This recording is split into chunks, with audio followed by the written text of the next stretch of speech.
Welcome back to Afternoon Express, where we are on our final recipe, but this one, it's a little different. Now, avocado and chocolate may be an unusual combination, but if this Clover, Nolac, avocado and chocolate cake, it will take you to dreamland, and this is what I'm here for. I mean, it's actually not my first time I've heard about a combination like this. No, not at all, Pali. It's actually quite common in baking, using things like avocado. Yeah. Well, I think, it's one of those things that's got such a great texture, and it's almost equivalent of another substitute for fat. We put butter, eggs, and oil into your cake. So this is just another sort of healthier version of it. Absolutely. The velvetiness, the creaminess of avocado definitely adds a special little twist to a recipe like this. But a lot of our viewers are saying, just show us how then.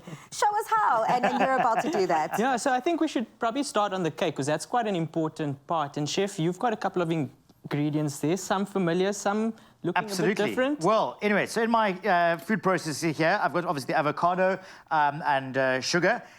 Oil, so adding more fat to it, but obviously in a liquid stage is, or liquid state, should I say, is a little bit different. But this gives us longevity with the cake there, because it's a good preservative. To add a bit of baking powder and a little bit of bicarb, and literally it's one of those sort of cakes which I love, is just sort of chuck everything in and give it a bit of a blitz. Some coffee powder into there, then of course vanilla extract going in, and then cocoa powder. So that's where our chocolatiness is coming from. So pop that into here. And what's lovely with it, put into a food processor, you can just blitz it all together. You don't have to worry about sieving and keeping it all light. And then of course, what I love is almonds. So ground almonds that we're going to sort of pour into there. So that's there. And then what we need to do is add in our milk base. So this is sort of going to give us, again, a lovely voluptuousness, but a lightness to it as well. And for that milk substitute, you've actually decided to go for the Clover Nolac. Now, Clover Nolac is for those lactose intolerant people, and you might be wondering, how do I know if I'm lactose intolerant? Well, if you do struggle with symptoms which include an upset stomach, bloating, and nausea after consuming dairy, you're probably lactose intolerant. But the Clover Nolac lactose-free range of milk and dairy snacks enable you to enjoy dairy again in versatile ways and in delicious ways. Delicious, and I'm glad you said delicious. And on that note, Pali, Chef, a lot of the time when we make cakes, we sort of steer people away from overworking the batter. And I see you do have a food processor there.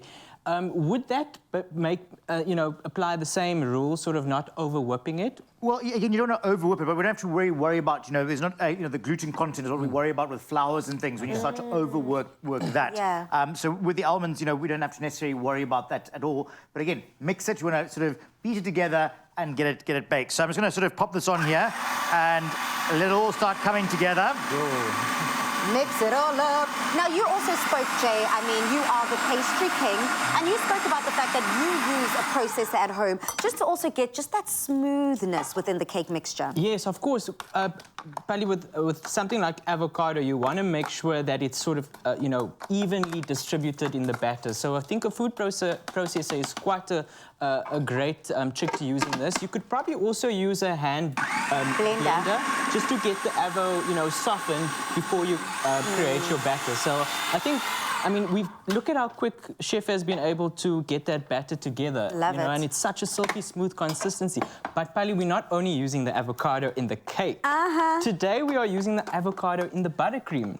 So, and look at this beautiful color. Buttercream, sabo icing. Yes, girl. Wow. Look at how gorgeous, rich that, that color is. It smells amazing. Nice and smooth. And what I've used is a dairy-free margarine, 1 avocado, some icing sugar, a little bit of lemon and vanilla, and that's how I got to this consistency. Now, what's also great about this is that you could put through sort of an 80% melted chocolate into this, and then you've got dairy-free ganache, which is pretty exciting. So I'm going to top this beautiful cake with some chopped pistachios, Looks and a so little good. bit of grated chocolate. And then, are you up for a try, Pali? I'm up for a taste, but before I get into the taste of the main cake, I actually want to have a taste of that sneaky little avocado buttercream that you created. Okay, give it a try. And in fact, I'm going to taste some with you. Oh, it's got a wonderful sort of smoothness. Really adds a creaminess to it all, which is, completely different to what we usually sort of are. And that, it's not sickly sweet or anything like that. Not at all.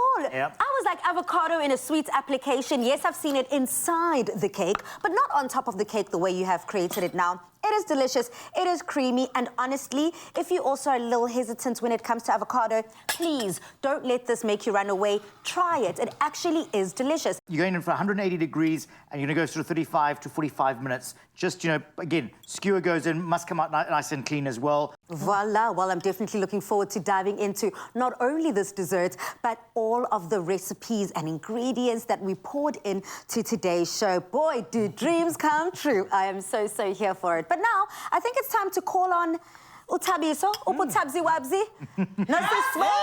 Aibo!